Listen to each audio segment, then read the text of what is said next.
I'm sitting here, pen in hand, trying to muster up the courage to share my devastating experience at the Blue Beach Tower, Dubai. It's a tale of woe, a story of shattered dreams, and a narrative of unfulfilled expectations. As I stepped into the hotel, I was immediately struck by the grandeur of the lobby.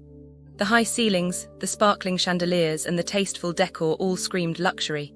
But dear reader, don't be fooled.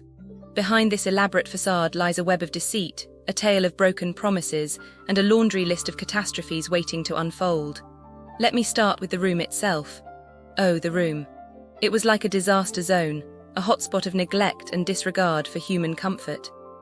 The air conditioner, a device meant to provide solace during the scorching Dubai heat, was as useful as a chocolate teapot. It didn't work, folks. The temperature was stuck on sweltering, and I was left to suffer in silence. The bathtub, a sacred sanctuary for relaxation, was cracked and broken, a hazard waiting to happen. And don't even get me started on the toilet flush, which seemed to have a mind of its own, sometimes working, sometimes not. But you see, these were just minor issues, mere symptoms of a larger disease. The root of the problem lay in the hotel's management, or rather, the lack thereof. It was as if they had a vested interest in making our stay as miserable as possible. I mean, who forgets to inform guests about maintenance closures, who neglects to provide basic amenities like towels and drinking water. It's not just a simple oversight, it's a deliberate act of disregard for human dignity. And then there was the service. Oh, the service. It was like they had hired a team of robots, programmed to ignore, to dismiss, and to infuriate. The receptionist, Von Roxas, was a particular standout. Her demeanor was as cold as ice, her tone as sweet as vinegar. She seemed to take pleasure in my misfortune, in my desperation. I felt like a beggar, pleading for scraps of attention, for crumbs of comfort. But what really takes the cake is the deposit debacle. They took 500 dirhams, promising to return it at the end of my stay. But of course they didn't. They claimed I had broken the table, damaged the room, and refused to refund the money. It was like they had set a trap, waiting for unsuspecting guests to fall prey to their scams. As I navigate the labyrinth of Blue Beach Tower's failures, I'm reminded of the countless times I've heard the phrase, "You get what you pay for." But dear reader, this isn't about getting what I paid for. It's about getting what I deserved: respect, dignity, and a modicum of human decency. So I ask you, dear reader, have you ever felt like you've been wronged, like you've been taken advantage of? Have you ever felt like screaming at the top of your lungs, "This is not okay. This is not acceptable"? If so, then join me on this journey, this crusade against the injustices of the Blue Beach Tower, Dubai. Let's expose them, dear reader. Let's shine a light on their darkness, on their deceit. Let's make them accountable for their actions, for their crimes against humanity. So what do you think, dear reader? Are you with me? Are you ready to take a stand against the tyranny of the Blue Beach Tower? Leave your comments below, dear reader. Share your own horror stories, your own tales of woe. Let's create a wave of change, a tsunami of justice.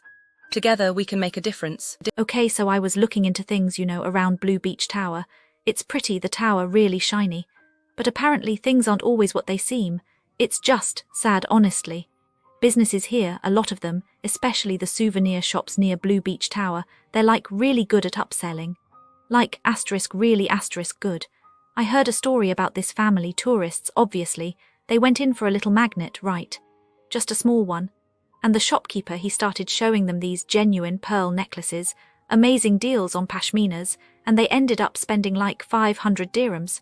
500, for things they didn't even need. They probably felt so foolish afterwards, I bet they regretted it the whole trip. And the shopkeeper, he just moved on to the next tourists probably. It's just, how can people do that? It's so wrong, honestly. Then there are the perfume sellers. Businesses in this area, especially around the walkways leading towards Blue Beach Tower, they'll try to lure you in with original designer fragrances. But a lot of them are just fakes. Really good fakes, okay? But fakes. A friend of my cousin, she's a tourist guide, she told me about a woman who bought a bottle of what she thought was Chanel No. 5. It smelled okay at first, but the scent disappeared after an hour, a complete waste of money. She likely tried to return it, but good luck with that, right? They just shrug, say it's the heat. The seller probably just laughed all the way to the bank. It's just disheartening. And honestly, the tailors. Oh, the tailors near Blue Beach Tower. Businesses like these, they promise quick, custom-made clothes, right? Ready in 24 hours. They say, But then they either deliver something completely different than what you ordered, wrong fabric, wrong size, terrible stitching, or they just disappear with your money. This one guy, he wanted a suit made for a wedding. Paid a deposit, gave them measurements. Never saw the suit, never saw his money again. He probably missed the wedding or had to wear something awful. The tailor probably already changed his shop name and is scamming someone else. What kind of person does that? It makes you feel unsafe, doesn't it? Even walking near Blue Beach Tower. Like you can't even enjoy the nice view without worrying someone's going to try and take advantage of you. It's just sad.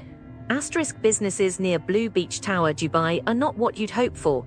They are a collection of disappointments wrapped in poor service, hidden fees, and the kind of hospitality that makes you question if joy is even allowed here. If you're expecting perfection, you'll be sorely mistaken. If you're expecting fairness, prepare for frustration. And if you're expecting basic human decency, well, good luck. Let's begin with shopping. The malls here operate on a simple principle: your money is theirs and they will take it, quietly, aggressively, and without warning. Dubai Marina Mall is a monument to this philosophy. Visitors report parking chaos, trapped for hours, ignored calls, and security that treats your distress as background noise. The worst part, the parking fees hit you like a thief in the night. No warnings, no signs, just an 80 AED surprise deduction, as if the mall itself is whispering, "Got you." And if you dare to charge your electric vehicle, forget it. The charges are there, but using them is like negotiating with a brick wall. Overpriced, underserviced, and designed to frustrate. Now let's talk about food. Japanese cuisine near Blue Beach Tower is an exercise in patience, and not in a good way. Ronin, which promises luxury, delivers misery. Orders vanish into thin air, meals arrive burnt, tiny, or not at all.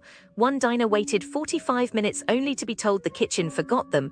While the manager blamed the chef, the server blamed the kitchen, and the customer blamed existence. The sushi, described as tasting like regret, and the prices, astronomical for portions that leave you Googling cheap shawarma nearby before the bill even arrives. But the real horror show, the nightlife. Clubs near Blue Beach Tower don't want you to have fun, they want you to pay for the privilege of being mistreated. Soho Garden is a masterclass in humiliation. Guests report being denied entry after paying, security guards snatching tickets from hands, and age restrictions enforced after you've already been robbed of 200 AED. The music is so loud it could wake the dead, and the drinks are so weak they might as well be water. And if you're a woman, good luck. Theft is rampant, management is indifferent, and the only thing you'll leave with is a headache and a vow to never return. Then there's lock, stock, and barrel, where racism and poor service are as much a part of the menu as the overpriced whiskey. Asian patrons report being turned away while white and Arab guests stroll in. Bartenders ignore women during ladies' night, and staff treat customers like nuisances rather than paying guests. One group was threatened with security just for sitting in the wrong spot. The cherry on top. Charging 30 AED for soda water without telling you, because why be honest when you can be sneaky? Even the concept stores can't be trusted. That concept store is a graveyard of customer service. Online orders arrive broken, expired, or not at all. Refunds take weeks if they happen at all. In-store